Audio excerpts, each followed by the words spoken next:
Welcome to the Pickleball 411. I am Coach Fig, along with my special guest here who helps out with the videos. In this episode, we're going to talk about typical 3-5 mistakes. So here we go. So this first clip we have Mr. Confident, Milla the Killer over here, saying he didn't need a warm-up. But as you can see, that was clearly not the case. Yes. He doesn't give himself a lot of space on the return, and that is what a lot of 3-5s do. They don't give themselves a lot of space, so try to back up a little bit. So if a hard ball comes at you, you can move forward and go faster to the non-volley zone. So here, that's a nice drop. Yes, if you see, these are actually decent drops. Now right here is where you see your opponent stretch. That's where he needed to go in, but he decides to stay back. Please go ahead and ignore our ball shagger here. He's just trying to be courteous, get us the balls back in the basket. At least he got out of the way to see the air. Another good drop. Yes, very good. At least he came in this time. He keeps backing up though. Yes, he needs to stand his ground a little bit. His opponent did hit a couple of dead dinks where he either could have driven the ball or just keep dinking, but as you just stated, he did go back a lot. I was thinking that would have been a good swinging shot to put away, drive at the feet. That was a nice angle right there. Same thing, he backed up. Now, I don't mind that driving down the line is a good spot to do. I was just ready and I just placed the ball really well. So here we go again with his return position is bad. What I do like here though is that he didn't run up when he hit that short return. Once he hit the fifth shot, then he ran up for a better shot. He also did split step when he got up to the non-volley zone. Yes, and now that was just a poor time to speed up. He's off the court pretty much. Middle is wide open. If I cover middle, then I'm going to leave my side of the court wide open. So it was just a poor time to speed up. I mean, he didn't need to really swing at that ball that big. I appreciate the spirit, but he could have just volleyed back. What do you think of his warm-up there? He's trying to get really loose. The energy is there, the intention, but I don't think it's helping. Good dinking. Yeah, so there I repaid the previous net court. They got a net, I got a net, so now it's even. Right, so he keeps checking on the camera because he really wants to show us that he's about to step it up. He's trying to lock in. Yes. But I don't know. See, so there you need to commit or just stay in your side. So granted, I shouldn't have missed that, but him sort of getting in the way did kind of mess me up a little bit. See, he keeps getting stuck in transition. What did you think? Did you think the first shot that he hit was a decent drop for him to come in? I thought so, yeah, and I was surprised that he didn't, because that was the right time to volley down at the feet if he was at the non-volley zone. But yes, I like that right there. The thing about him is that he stands too straight up, doesn't bend his knees that much, so that's why he missed that. So there you see, I was under control. Now here, you could see the ball just crossing across his body. He could have taken that ball in the air, but as you saw, he lets the ball bounce, and that ball had a lot of spin, so he's off the court. We won that point, I believe, but still he could have made his job a lot easier. Okay, those are some good shots, not bad. I mean, he made it, but that was, I don't know about that wrist flip. That's a little risky. You think it's funky? Yeah, it may not be good on his wrist in the long run. That's a nice one. Nice drop. That's very good reaction right there. Same thing right there. If you see, he could have hit the ball out in front, but again, he allows the ball to come in on him, and now the ball is behind him and he is off balance. I do see that a lot in the lower levels.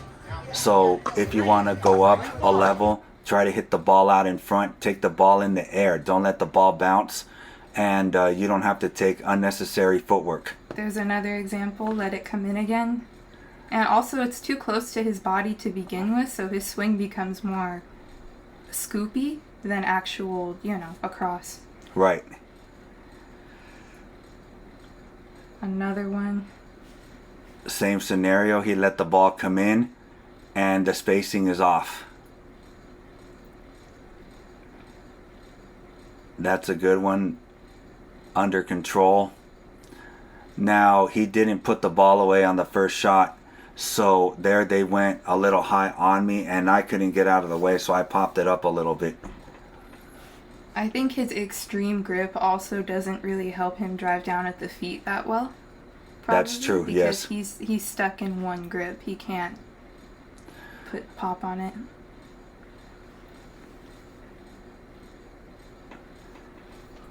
Good patience. Same thing there. Before I popped up the ball, he could have had a better shot of he could have sped up or went with a cross court dink. So our opponent in the white, he reaches into the non-volley zone really well. So that is how they're getting us or me to pop up the ball, because he's not doing enough, my partner that is, with either the drive or the dink. Good serve. Nice drop. Again, same thing. That was a really good drop. He should have come in. Instead, he is in transition, caught, ball behind him. Same story as usual. So if you're getting tired of watching this part over and over, don't do it. Fix it, and it won't be a problem. There are so many easy kill shots in the 3-5 level and 3-0 that I think people don't realize they have. And this is just an example. It's repeated. Yeah, there's a lot of driving. Now here was pretty ridiculous. What did you think of this play?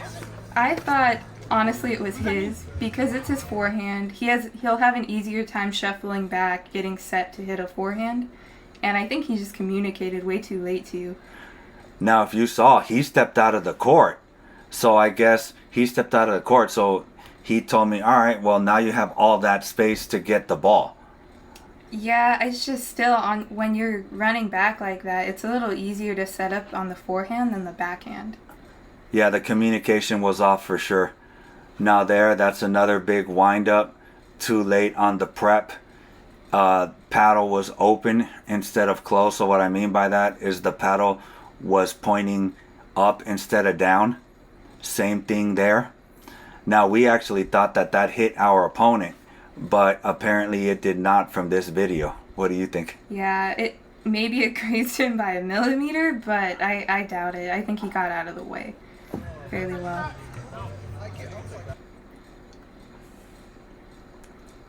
Good serve. So if you see, a lot of the times he goes forward and then realizes that the ball's coming in, so he has to go back. So try to wait for the ball to bounce, then move forward. Yeah, that's a lot of wasted steps.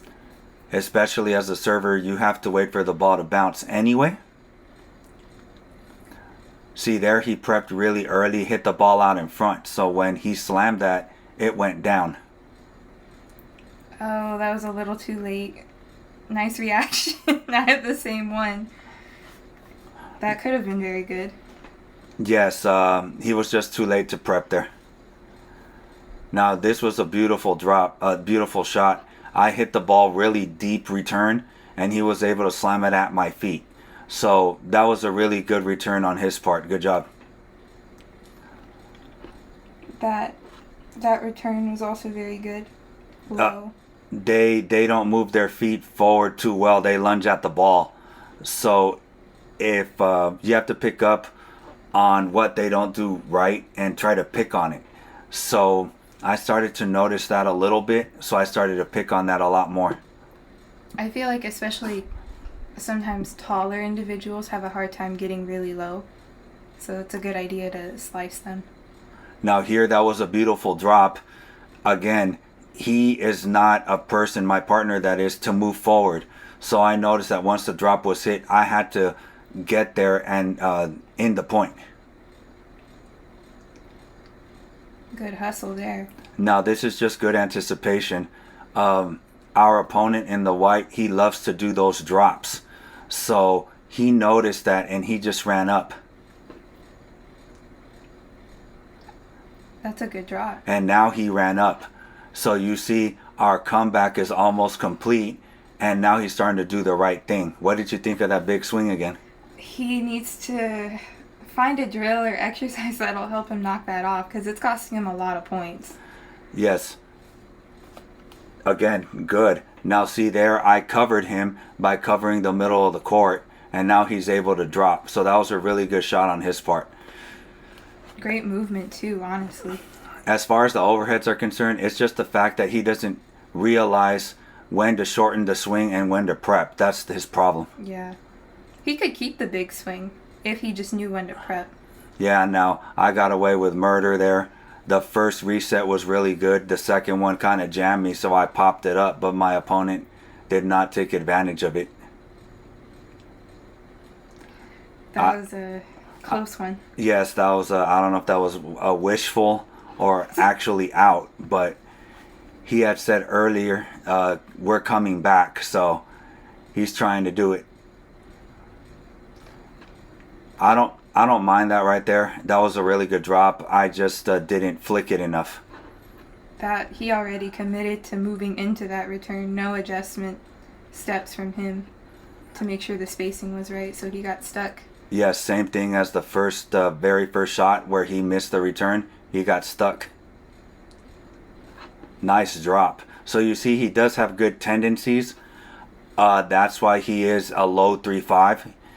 He's being introduced to doing the right thing, but it's just doing it more often. Now there, I thought that my opponent, I hadn't committed to the non-volley zone yet, so he could have gone to me, but they're focusing on my partner so much that they're willing to go for the more difficult shot instead of just hitting the right shot. I think this is match point. Yes. Nice. And there it is, comeback complete. From 5-10 to 13-11. Impressive. So if you liked the video, please like and subscribe, and thank you for watching.